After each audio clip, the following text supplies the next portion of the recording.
I slammed the front door shut, the echo rattling through our empty house like a gunshot. My hands trembled as I stared at the text message on my phone. Working late again. Don't wait up. Love you. From Sarah.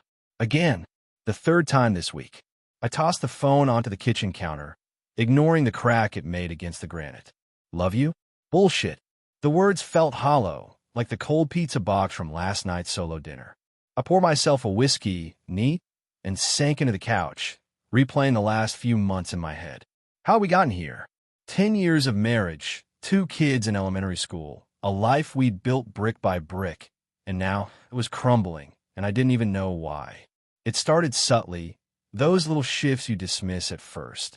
Sarah's new job at the marketing firm 6 months ago had been a godsend. Finally, something challenging, she'd said, her eyes lighting up in a way they hadn't since our honeymoon. She was glowing, energized, coming home with stories about creative campaigns and team brainstorming sessions. But then the late nights crept in. Client dinner, she'd explain, slipping in after midnight with her makeup still perfect, a faint scent of cologne clinging to her blouse. Not mine. I'd hug her, tell myself it was nothing, just the stress of climbing the corporate ladder. You're doing great, babe, I'd murmur, pulling her close in bed. She'd kiss me back, but her body felt distant, like she was already halfway out the door. The kids noticed too. Little Emma, our 8-year-old, tugged at my sleeve one evening. Why is Mommy always on her phone, Daddy? I glanced over. Sarah was typing furiously, a small smile playing on her lips. Work stuff, sweetie, I said, forcing a grin. But Doubt gnawed at me. That night, after the kids were asleep, I picked up her phone while she showered.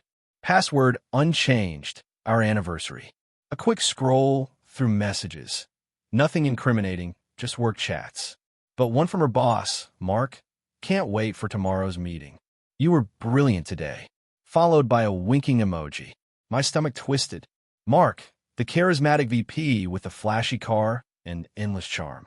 I'd met him at the company Christmas party, where he clapped me on the back and said, "You're a lucky man, Tom." Yeah, right? Denial wrapped around me like a blanket. I confronted her gently over breakfast the next morning. Sarah, is everything okay at work? You seem distracted. She paused mid-bite of toast, her blue eyes meeting mine with that familiar warmth. What do you mean? It's just busy. Mark's pushing for this big pitch. It's exciting. She reached across the table, squeezing my hand. I love you, Tom. We're good. Her words soothed me, but the seed of suspicion had taken root. I started paying attention. The new lingerie in her drawer. For us, she claimed. The way she'd angle her screen away when texting. The sudden interest in gym classes that coincided with Mark's fitness obsession posted on LinkedIn. Weeks blurred into a haze of unease. I'd lie awake, listening to her soft breathing, wondering if she dreamed of him. Anger simmered beneath the surface, bubbling up in small arguments. Why didn't you tell me about the team-building retreat? I'd snapped one Friday when she packed an overnight bag. It came up last minute, she replied, avoiding my gaze. It's just work, Tom. Trust me. Trust. The word stung like a slap. I wanted to believe her. God, I did. We had history. Lazy Sundays in bed, family vacations to the beach, the way she'd laugh at my terrible jokes. But the clues piled up, each one a crack in our foundation. Then came the breaking point. I was home early from my construction job, nursing a headache. The house was quiet until I heard voices from the backyard. Sarah's laugh, light and flirtatious, followed by a man's low murmur. Peeking through the blinds, I saw them. Sarah and Mark, sitting too close on the patio furniture, his hand on her knee. She didn't pull away. My world tilted. I burst out the door. What the hell is this? Sarah jumped up, face paling. Tom, it's not. We were just discussing the project. Mark stood, smirking slightly. Easy, buddy. Nothing's going on. But his eyes said otherwise. The confrontation exploded. Accusations flying, Sarah tearfully admitting to emotional closeness, but swearing it hadn't gone further. Lies. I knew in my gut. The divorce papers arrived 2 weeks later. She wanted out. I need space, Tom. This isn't working. Space? From what, our life? The kids cried when we told them. I held it together for their sake, but inside, I shattered. Heartbreak hit like waves, denial giving way to raw anger, then a numbing void. I moved into a small apartment, seeing Emma and Jake on weekends. Nights of the worst, alone with memories, replaying every moment I should have seen coming. Trust collapsed entirely. I questioned everything.